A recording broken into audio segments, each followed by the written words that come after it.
Good evening. For thousands of years, this land on which the University of Toronto operates has been the traditional land of the Huron-Wendat, the Seneca, and the Mississaugas of the Credit. Today, it is also the home to many Indigenous people from across Turtle Island, and we're grateful for the opportunity to live, work, and celebrate on this land. And tonight we are celebrating a large number of Innis students who have done some exceptional things, and this is a welcome to the Innis Awards Ceremony 2022. Thank you. I have the distinct pleasure of introducing to you the acting principal of Innis College, Professor Karen Reid. A professor in the Computer Science Department, Karen Reid is a 4-time recipient of Computer Science Student Union Awards for Teaching Excellence. And she's received an Arts and Science Outstanding Teaching Award and the Joan Foley Award for Student Experience and the University of Toronto President's Teaching Award. For over a decade, she's been intensely involved with open source projects that give students practical skills in distributed software engineering, supervising more than 200 students on projects to develop software tools. In the 5 months that Karen Reid has been here at Innis, we have been growing more used to students being both delighted to recognize their professor in the building, but also a bit perplexed to see her in a new setting. But yes, it really is true. We have been very lucky to get this outstanding professor and specialist as our acting principal here at Innis. So please join me in welcoming Professor Karen Reid to the podium with a round of applause.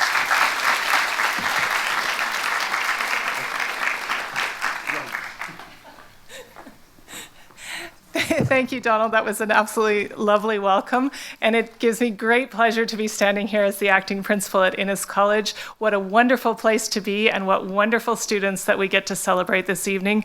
I am so thrilled to see you all here physically in person for this wonderful ceremony, and I'm even more pleased that I now recognize a whole bunch of you having been here for 5 months, and it's a real pleasure. And congratulations for all of the amazing accomplishments that you've made. Every day, just about, I shake my head about some student that I've just come to know and say, that's just so amazing. I'm so impressed. So I'm thrilled that we get to do it here in person. So it's my pleasure to introduce our speaker for this evening, and Webnesh Haile. And Webnesh is the founder and principal lawyer at Traction Legal, specializing in construction and infrastructure law. She received her Honors Bachelor of Science degree in Ecology and Evolutionary Biology in 2009, and her Juris Doctor from the Faculty of Law in 2015. Now, Webnesh is here because she served as the president of ICSS while she was here as a student, and served on Innis College Council. She sat right where you are sitting when she received the Audrey Perry Student Life Award and the Gordon Cressy Student Leadership Award, which has now been renamed as the U of T Student Leadership Award. As a commuter student, Webnesh championed the creation of initiatives and spaces that serve commuter students in addition to the resident students, so you'll be happy to learn about the plans for a large and bright commuter lounge in the new building. I also learned that the results of her fourth-year thesis project were incorporated into the city's justification for a green roof bylaw. So you'll also be happy to see the new green roofs on the building when we're able to, when it's completed. And so with that, I'll turn it over to Webnesh.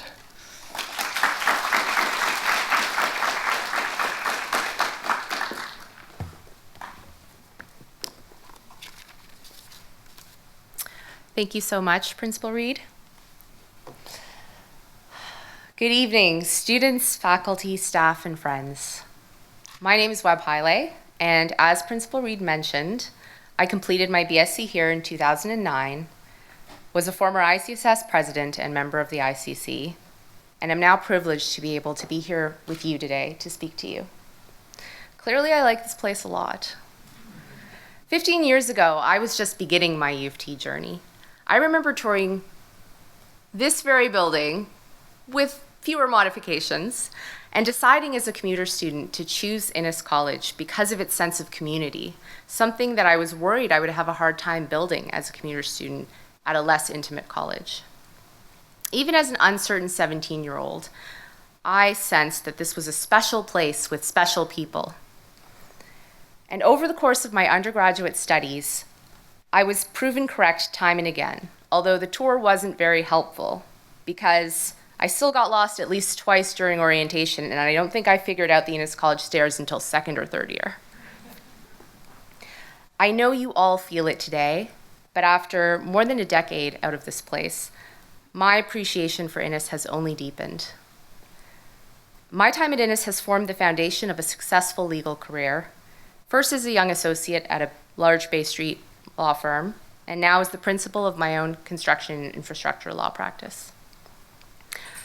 I like to use the metaphor of a gardener, and as an aside, I have the hobbies and activity level of an active 70-year-old, so I'd fit right in with the later life learning crowd. This is the place where I planted the seeds of the type of leader that I have been and that I will be. And it's also where I learned that if you persevere during the cold winters, you will enjoy the harvests in the late summers. As a young undergraduate, I felt like I was carrying the lion's share of the work for most of the teams I was a part of.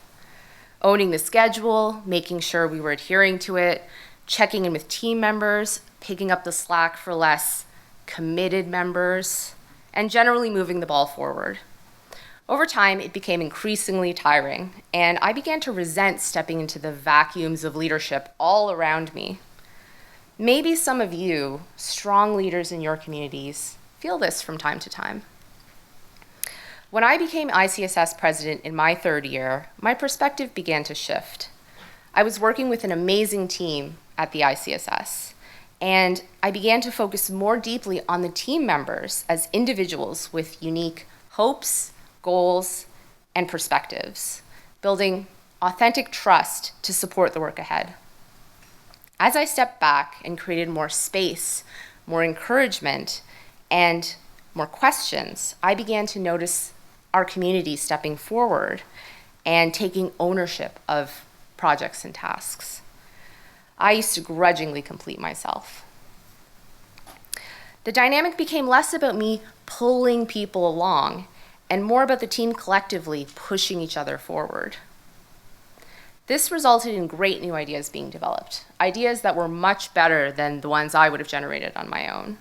For example, the development of the non-resident student life coordinator role, the introduction of convenient and inviting events targeted at commuters, people who don't drink alcohol, and resident students, such as commuter breakfasts, the development of a new website and a fun new logo, and the rollout of the Insight mentorship program.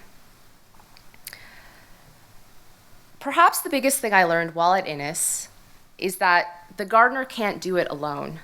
They need seeds, sunshine, fertilizer, and beneficial insects. That's the funny thing about leadership. There's often this image that it's the lone leader making things happen, when in reality, good leaders create a fallow field that allows their teams to flourish and bring a shared vision forth. While I was here, my garden thrived with the support of the incredible staff and the safe and egalitarian learning environment in which to build lifelong skills. Skills including teamwork, strategic thinking, grit, and empathy. These seeds have continued to grow and flourish throughout my life. As an opportunity for reflection and gratitude, I invite you to consider the seeds that you've already planted while here. The soil and water and sunshine that has been nourishing for you. And perhaps the missing ingredients that will be added as you conclude your journey at U of T and move forward into your future. I can't wait to see how your gardens will bloom. Congratulations, and thank you.